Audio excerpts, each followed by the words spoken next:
The Sony 70 to 200 millimeter f2.8 gangster mode, all $2,600 of it. I'm not saying you should take your hard-earned stimmy and spend it like I did, but did I make the wrong decision or not? We got to go ahead and talk about this. Let's go. What up, y'all? Tight Shirt Terry Warfield back in the building. Hope you're having a good day so far. If this is your first time here, yo, a fat welcome to you. And if you part of the fam, you part of the squad, you came back, hey, welcome back. I'm sitting right here with open arms. Or if you want to give me some dap, I'm cool with that too. I missed you. Thank you so much for coming back. Make sure that you drop a hashtag fam down in the comments so that I know you came back. So yeah, the 70 to 200 millimeter f2.8 gangster mode. This belongs to me now. And I never thought that I would buy a 70 to 200 anything, but you know, situations change and I actually have a really solid need and use case for this.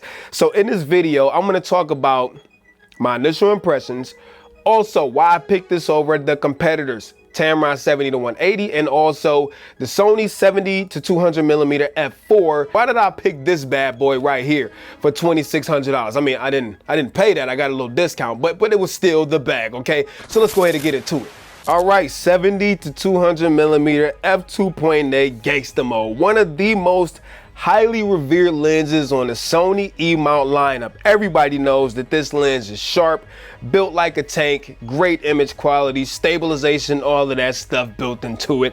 You know that all already. So let me give you my initial impressions real quick. I've been using this for about probably close to 3 months now. And I never thought that I was gonna buy a lens like this, like I said earlier in this video, but the use case has changed because Terry Warfield is an amazing stepdad and I have stepchildren that play sports. And that 24 to 70 that I have is no longer cutting it because it's basketball involved, football involved, and cheerleading. And I needed to get across the field, across this, across that, to get them saucy pictures, right? So it was time for me to go ahead and get a medium telephoto lens. Now, I've tested this lens in the past. I will put a link in the description so you can take a look at it. I've tested it against the Tamron 70 to 180. That was about a year and a half ago. So I kind of knew what I was getting myself into already, but needless to say, that video link will be in the description. Also, I just did a POV style photography video with the 70 to 200 millimeter. And on everything, if you into like that saucy, cinematic, watching me take pictures in nature with this lens type of thing, you gotta make sure you check that video out too. But anyways, like I was saying, I'm into high school sports and stuff now, and those teams also pay me to take pictures for the team. So it was important for me to get a lens that I could depend on, that had everything that I needed in it to deliver the best results for me and also for the teams that I'm taking these pictures for. So initial impressions, like I said, I kind of knew what to expect already. It's big, it's heavy, it's almost 2.5 freaking pounds. Some of you may argue that it is an outdated design and that I should have waited for the next version. And my question to you is, well, when is it coming? Exactly. We don't know when it's coming, and I'm all about satisfy the need right now, worry about the future later. I needed a lens right now. So I went ahead and copped this bad boy. One thing I really love about this that enough people don't talk about is the lens hood. It is very nice quality. It's got this little smooth felt stuff on the inside, and more than anything, it's got a trap door. And I'm not talking about the kind that you find in the hood. This is used to turn your little ND filter or polarizer, whatever it is that you got, and when you're done, you just close the trap and that's it. So boom, you got the lens hood. Lens is heavy, but you know, it looks like any other 70 to 200 now. Construction wise, obviously weather sealed all through it. You got a tripod collar, AF, MF switch, focus limiter switch, optical steady shot, which is huge. I'm going to talk about in a second. 2 modes, 1 mode for stationary, the next mode for panning, and also the switch for numbers 1 and 2. Now, you also have 3 customizable buttons on the side, which is super useful. And you know, it's a gangster mode, so you got all the coatings and everything. It's internal focusing, so the lens does not move at all when you turn it. And 2 more things that a lot of y'all don't talk about is number 1, direct manual focus override. If you don't know what that is, I'm not about to tell you. Look it up. You got a phone probably right in your hand watching this video, so you can look it up. But it's got DMF, and also this lens can be used with a teleconverter, which the Tamron 70 to 180 cannot be used with a teleconverter. So yeah, Image quality is amazing. Y'all already know it's sharp as a freaking tack, just like any other gangsta mode lens out there. The background blur just melts away. The autofocus is amazing. I know a lot of people say that the autofocus is noisy, and I never hear, so I don't know what y'all are talking about in video or for photos, and it's never missed a beat for me. And I know some of the earlier ones had some back focusing issues, but Terry ain't never had none of those issues. So initial impressions, yeah, I'm freaking blown away. It's a freaking G Master. We already know what to expect. Why did I pick this one over the Tamron 70-180 or the Sony 70-200mm f4G? We got to talk about that. Now, real quick, before we move forward, let me lay this down. I can't have this thing all in my face. If you like this video so far, do me a favor and hit the thumbs up for me. Y'all do not understand how important that thumbs up is. And if you a hater and you dislike this video with your punk self, make sure you hit that dislike button 2 times. And also, I know a lot of y'all are aspiring creators or thinking about getting into YouTube or content creation. And a huge part of that is music selection. I'm gonna give you a little story real quick. When I first got started with YouTube, I was just ripping music off of YouTube and using it in my videos. And what started happening was I would upload these videos to YouTube and then I would get copyright strikes on them, which means I can't monetize those videos. So all of this work I was doing, and I was sabotaging myself by downloading music that did not have any type of copyright protection. In fact, the copyright belonged to somebody else. And then came Epidemic Sound, to which I still use this day. All of my music, all of my sound effects, everything I use comes from Epidemic Sound. So with that, I got a free 30-day trial for you down in the description.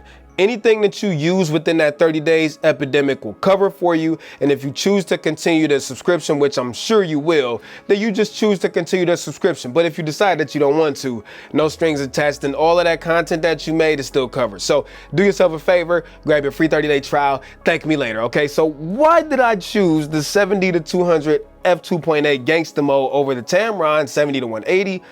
Or the f4 version of this lens, which is also cheaper and lighter. Price wise, $2,600. Tamron, I believe $1,300. f4 version, $1,500, I believe. I might be off a couple dollars, but you get the ballpark that I'm swinging in, right? The Tamron is a fantastic lens. And again, I'm gonna refer back to the video where I tested them side by side. For the price, the Tamron, for people who are, I think, enthusiasts, I'll use that word, let's use that word lightly. It's a fantastic bargain for them. You don't get stabilization, you don't get all of the switches, you don't get the G Master quality, but what you do get is a fantastic lens that's f2.8, that's 70-180, and also has a macro-like mode to it for $1,200. So I think if you're not using the lens professionally, and I gotta use that loosely also because any camera or lens can be used professionally if you freaking making money from it. YouTube snobs, a lot of y'all don't seem to understand that. But any lens, camera, anything can be used professionally, right? But I think the Tamron 70-180 is aimed more towards enthusiasts. Now, the f4 version of this lens and this lens right here, I think these are more suited towards the professional. Why? They have stabilization, they have tripod collars, they have more features built into them, they're more rugged, etc. So yeah, they do have some advantages over the Tamron 70-180 for working professionals who demand the most out of their lenses. I'll say that. So then the question is, Terry, if you didn't get the Tamron 70-180, which again is a fantastic lens, then why didn't you get the 70-200mm f4 G lens that Sony offers? And there are a few key reasons. I forgot to mention the Tamron does not have stabilization. So let me go back real quick. Stabilization on a 70-200-ish type lens is huge. And a lot of y'all kind of say that it's not a big deal because if you're using a telephoto lens like this, or medium tele I should say, typically you shooting at higher shutter speeds, which will negate a lot of the movement, right? But there is cause for it. And I'm gonna give you an example. So I'm shooting these high school basketball games, right? Those gyms have terrible lighting. When you need to take pictures at an 800th of a second or 1,000th of a second inside of a gym that has no light, that means you're at ISO 4,000, 5,000, 6,400, right? You really don't wanna go that high. Well, with Steady Shot will allow me to slow my shutter speed down some more because the lens and camera together, especially when they're together, will compensate. So in that same situation, that means I can go down to the shutter speed of like 1/640 versus 1/800, which means that I can also go from like an ISO 6400 to maybe like an ISO 4000, which is a huge deal. Right now, I get it, that ain't everybody use case scenario. I totally understand that, but that is the reason why I wanted the lens with steady shot. Now, the good thing about the gangster mode is you have dual modes. So mode number 1 is for regular type shooting. Mode number 2 is for panning style shots. And those shots are actually very useful when you have players running up the court, because it'll help you out. So stabilization is huge. Now let's get back to the meat and potatoes over here. The 70 to 200 millimeter f4 versus f2.8. Two key differences of why I chose this one, even though it costs a lot more. Number 1 is f2.8. Now, a lot of you may not need f2.8, and as far as depth of field goes, f4 on a 70 millimeter lens or longer will still get you plenty of bokeh, right? So that's not the big deal. A lot of you will be using this lens outdoors for the most part, so f2.8 might not be a big deal over f4 because you have plenty of light. But you also got to realize f4 versus f2.8 is 2 times the amount of light, right? And in those indoor situations, that is a huge freaking deal. So for me, f2.8 versus f4, there was no question. But for most people, f4 may not be a big deal if you want to save yourself some money. The second reason why I went with the gangster mode, even though it's bigger, heavier, more expensive, is I'm gonna recall a video from Tony Northrup, and I'm gonna put that down in the description, and I'll also link it right there. In the harsh situation using both lenses, this G Master outperforms the G and also the Tamron 70 to 180 by a long shot. And what I mean is, when you're shooting into the sun or those super contrasty situations, this lens can retain a lot of the contrast, whereas the G lens gets real hazy, or the Tamron 70 to 180 gets hazy, which I did experience that when I tested them side by side on a maternity shoot.